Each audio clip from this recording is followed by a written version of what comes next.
Welcome to another edition of Mailbag.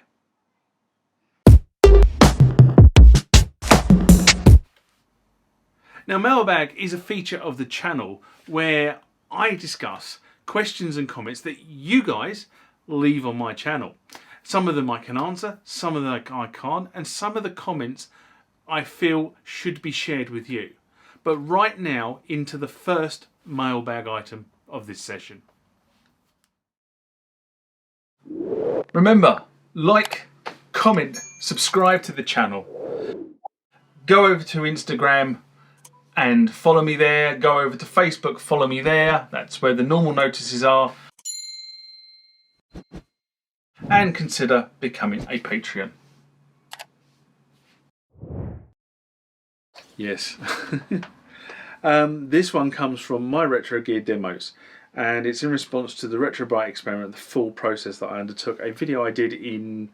Actually, this is really interesting because I actually did the video in 2020, and it pretty much sat in post for nearly a year. And because the folder got lost on the backup device. So I found the process and then put it all together in May this year, May 2021. Anyway, he writes, I tried a method using Jerome Russell's B Blonde Peroxide Volume 40, which is 12% on a Roland TR626 case. It is a paste which you paint on and then seal in a zip clear bag. This has had good results both outside in the sun for about 5 hours. A different part of the case I used a black light overnight, which also had good results. This cream paste can be easily bought off the shelf from Boots or Superdrug or any good chemists that sell hair dye. I got 4 75ml bottles off eBay for about £8. Worth looking into this method. It does it quickly with the heat as the catalyst from the sun. I love your videos, keep up the great work. And what's really interesting about that is I'll go on to the response in a minute, but I actually have, sitting over here, some peroxide for the next attempt at this, and I know the way I'm going to do the next attempt at this, which is I am going to use UV light, because what I found, even though I live on the south coast of the UK, the temperatures here are nothing like the temperatures that somebody like the 8-bit guy Dave Murray has in Texas. And it kind of goes on to, I said thanks for the feedback, and I referred to Dave Murray. He's also undertaken this paste method, and given he lives in Texas, he gets a lot of sun. And the reason I didn't go down the paste route initially was quite simply that what Dave was finding was that it was kind of leaving streaks on the devices, and the immersion route, which is the route I did in the video, actually gave a better result than the paste route. And that was the reason. So I basically followed Dave's. I looked at Dave Murray's videos, and he's done several videos on the 8-bit Guide channel about different methods for retrobriting, and he's always found that he gets consistently good results with the immersion method, and he doesn't get consistently good results with either painting methods or any of the other methods he's used. So he kind of always defaults to this immersion route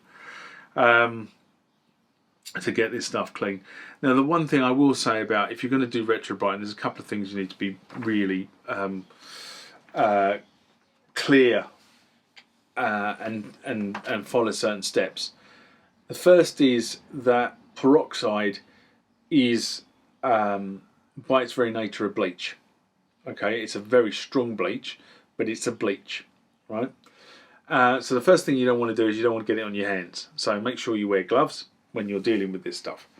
That's the first thing I would say. Second thing is it gives off fumes.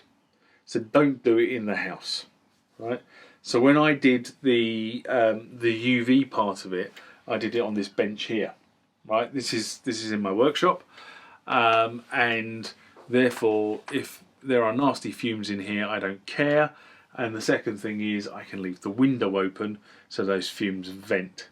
Okay, so overnight I would leave it in here, it would be dark, UV would be reacting with it, and then during the day I can leave the window and the door open and it creates a draft in here which sucks all the nastiness out.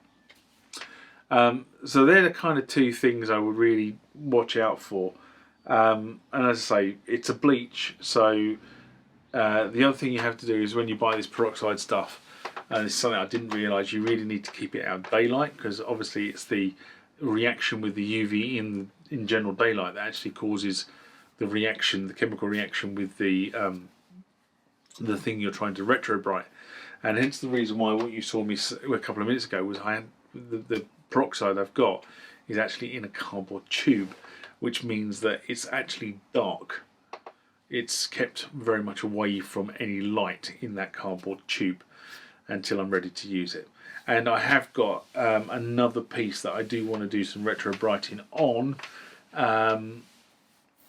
but I'll have to get over it. I think I'm probably going to do that over Christmas this year, when I'm not really doing much and I can just leave it out here, and it'll be nice and dark for long periods of time, so the UV lights can just work on it for 10 to 16 hours.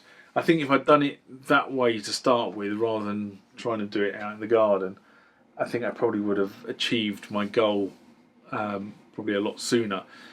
But you kind of have to do this type of stuff and work out what route works better for you, rather than what route somebody else has done. And as I say, I watched Dave's videos, I watched what he did, I then worked out how do I need to do it, and I did that. And that was my route to retrobriting. The paste method works really well. I'm not saying it doesn't, but I think I'm going to probably stick with the immersion route. And on that note, there you go. Bye bye.